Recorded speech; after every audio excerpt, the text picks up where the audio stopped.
نحمده ونصلي على رسوله الكريم اما بعد فاعوذ بالله من الشيطان الرجيم بسم الله الرحمن الرحيم الم تر الى الذين خرجوا من ديارهم وهم الوف حذر الموت اے محبوب کیا آپ نے نہیں دیکھا ان لوگوں کو کہ جو نکلے اپنے گھروں سے اور وہ ہزاروں تھے موت کے ڈر سے.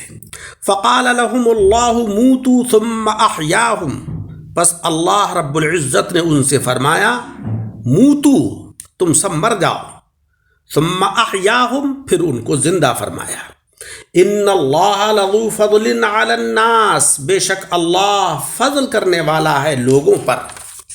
ولکن اکثر الناس لا یشکرون، اور لیکن اکثر لوگ ناشکرے ہیں. سامعین اکرام، یہ آیت نمبر 243 ہے سورہ بقرہ کی. درس اول میں اس آیت کا ترجمہ اور مختصر تفسیر آپ نے سماعت فرمائی.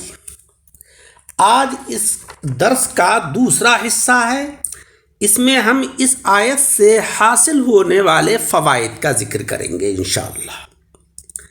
تو پہلا فائدہ تو ہمیں اس آیت سے یہ حاصل ہوا کہ آقا علیہ الصلاۃ والسلام نے بنور نبوت عالم کے سارے اگلے پچھلے واقعات ملاحظہ فرمائے، کیونکہ اتنے پرانے واقعے کو اللہ تبارک و تعالیٰ نے الم ترا استفہام انکاری سے بیان فرمایا ہے کہ کیا آپ نے یہ نہیں دیکھا تھا، یعنی ضرور دیکھا تھا، جس طریقے سے تفسیر کے اندر عرض کیا جا چکا ہے. اور اس آیت میں الا سے معلوم ہوتا ہے کہ رؤیت یعنی دیکھنا معنی میں نظر چشم کے ہے، یعنی آنکھ سے دیکھنے کے معنی میں ہے. اسی طریقے سے آقا علیہ الصلاۃ والسلام نے آئندہ واقعات کی دیکھ کر خبر عطا فرمائی، جس کی بکثرت روایتیں ہیں. خرجوا من دیارہم سے اشارتاً دو باتیں معلوم ہوئیں. ایک بات یہ کہ طاعون کے زمانے میں گھر چھوڑ دینا منع ہے، خواہ شہر ہی چھوڑ دیا جائے یا صرف محلہ تبدیل کیا جائے، لیکن دیار سے بھاگنا مقصود ہو. اگر گھروں سے بھاگنا مقصود ہے بیماری کے خوف سے تو یہ منع ہے. دوسرے یہ کہ آقا علیہ الصلاۃ والسلام کی نظر اس عالم میں رہ کر ہر چیز کو دیکھتی بھی تھی اور پہچانتی بھی تھی. ہماری آنکھیں بیک وقت بڑے مجمع کو دیکھ کر ہر ایک کو پہچان نہیں سکتی ہیں. ہماری ناک بہت سی خوشبوئیں صحیح محسوس نہیں کر سکتی ہے. ہمارے کان بیک وقت بہت سی آوازیں سن نہیں سکتے ہیں، مگر پیارے آقا علیہ الصلاۃ والسلام کے حواس ان کمزوریوں سے محفوظ ہیں. جناب رسول مکرم صلی اللہ علیہ وسلم آج لاکھوں لوگوں کا سلام بیک وقت سن کر سب کو علیحدہ علیحدہ جواب عطا فرماتے ہیں. قیامت میں بیک وقت ساری امتوں میں سے اپنی امت کو پہچان لیں گے، پھر ہر امتی کے ہر حال کو جانیں گے، ورنہ شفاعت ناممکن ہے. حضور علیہ الصلاۃ والسلام نعمت الہیہ کے قاسم ہیں اور ہر تقسیم کرنے والا ہر حصے اور ہر حصے دار کو پہچانتا ہے. جس طریقے سے ڈپو والا یا ڈاک تقسیم کرنے والا ہر شخص کو جانتا ہے اور اس تک وہ ڈاک پہنچاتا ہے. حضرت عیسیٰ علیہ الصلاۃ والسلام نے فرمایا وَأُنَبِّئُكُم بِمَا تَأْكُلُونَ وَمَا تَدَّخِرُونَ فِي بُيُوتِكُمْ، میں تم کو خبر دیتا ہوں اس کی کہ جو تم کھاتے ہو اور جو اپنے گھروں میں جمع کرتے ہو. معلوم ہوا کہ ہر دانے اور اس کے کھانے والے سے آپ خبردار ہیں. اس آیت سے دوسری بات یہ معلوم ہوئی کہ حضرات انبیاء اکرام کی بارگاہ الہی میں وہ عزت ہے کہ اگر وہ کسی بات پر بطریق ناز ضد کر جائیں یا قسم کھا لیں تو اللہ جل شانہ وعم نوالہ پوری فرما دیتا ہے. دیکھو حضرت حزقیل علیہ السلام کی عرض و معروض پر اللہ تبارک و تعالیٰ نے ان سب مردوں کو دوبارہ زندہ فرما دیا. ہڈیاں الگ الگ ہو چکی تھیں، بوسیدہ ہو چکی تھیں، مگر اللہ کے ایک محبوب نے جب ان کے لیے اللہ کی بارگاہ میں عرض کیا کہ الہی ان کو زندہ فرما دے، مولا تبارک و تعالیٰ نے ان کو زندہ فرما دیا اور یہ درس دے دیا قیامت تک کے لیے کہ تم یہ نہ سمجھنا کہ تم ہمیشہ زندہ رہو گے یا قبروں میں پہنچ کر تمہاری ہڈیاں گل سڑ جائیں گی تو ہم جو ہے وہ تم کو چھوڑ دیں گے، نہیں، بلکہ تمہاری قبروں سے تمہاری بوسیدہ ہڈیوں کو ریزے ریزے کو جمع کر کے تم سے ہر اس کام کا جو تم نے دنیا میں کیا ہے اس کا حساب لیں گے اور اس حساب کے مطابق تم کو جزا دیں گے، تمہیں جنت میں بھیجیں گے، اور اگر تم گناہ گار اور سیاکار ہو گئے تو تمہارے لیے دوزخ کا عذاب ہے۔ تیسری بات یہ معلوم ہوئی کہ اللہ والوں کی پھونک یا آواز سورہ اسرافیل کا اثر رکھتی ہے کہ حضرت حزقیل کی پکار سے نفخ سور کی طرح اتنی بڑی جماعت زندہ ہو گئی۔ حضرت عیسیٰ علیہ السلام کی پھونک بھی یہی اثر کرتی تھی۔ جیسے عالم اجسام میں بعض چیزیں اللہ تبارک و تعالیٰ کی صفات کا مظہر ہیں کہ اللہ نے ان میں تاثیریں رکھی ہیں، جیسے کہ سانپ اور زہر۔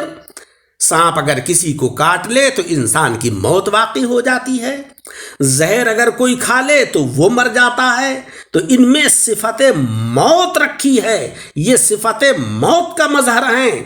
اور دوائیں، جڑی بوٹیاں اللہ تبارک و تعالیٰ کی صفت شافی الامراض کی مظہر ہیں۔ حقیقت میں شفا تو اللہ رب العزت دیتا ہے، مگر جڑی بوٹیوں کے اندر شفا کی صفات کو مولا تبارک و تعالیٰ نے قائم فرما دیا ہے۔ اسی طریقے سے عالم ارواح میں حضرات اولیاء کرام اللہ تبارک و تعالیٰ کی صفات کے مظہر ہیں۔ جس طریقے سے یہ کہہ سکتے ہیں کہ سانپ یا زہر انسان کو مارتا ہے، بنفشا جیسی جڑی بوٹی نزلے کو شفا دیتی ہے، اسی طریقے سے یہ بھی کہہ سکتے ہیں کہ جناب محمد مصطفیٰ صلی اللہ علیہ وسلم رب کی رحمتیں عطا فرماتے ہیں۔ چوتھی بات ہمیں یہ معلوم ہوئی اس آیت سے کہ کوئی بھی تدبیر سے تقدیر نہیں بدل سکتا ہے اور نہ آنے والی موت کو ٹال سکتا ہے۔ موت کا وقت مقرر ہے، ایک ساتھ تقدیم و تاخیر نہیں ہو سکتی۔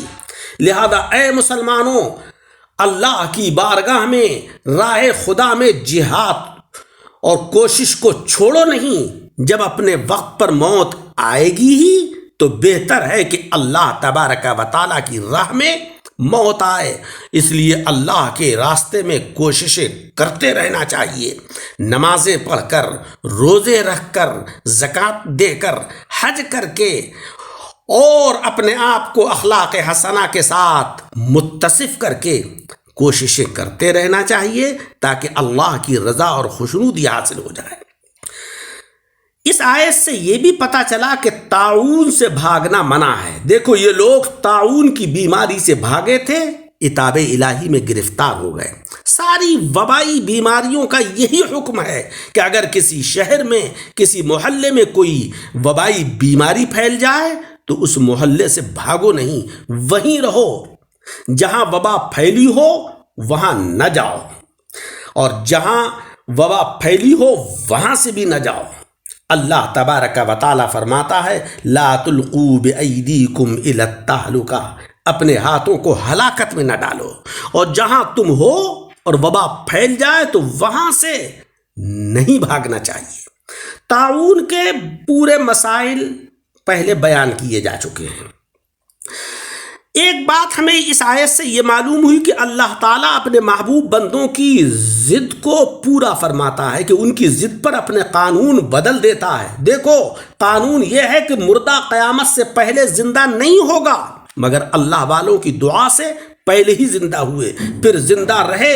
اللہ رب العزت فرماتا ہے وَحَرَامٌ عَلَىٰ قَرْيَةٍ أَهْلَكْنَاهَا أَنَّهُمْ لَا يَرْجِعُونَ، وہ تو قانون کا بیان ہے اور یہاں قدرت کا ذکر ہے، مگر ان مقبولین کی یہ ضد دھونس یا زور کی نہیں ہوتی۔ اور نہ اللہ تبارک و تعالی مجبور ہے، لیکن ناز محبوبانہ ہوتا ہے۔ جیسے ہمارے بچے ضد کر کے اپنے ماں باپ سے کام کرا لیتے ہیں۔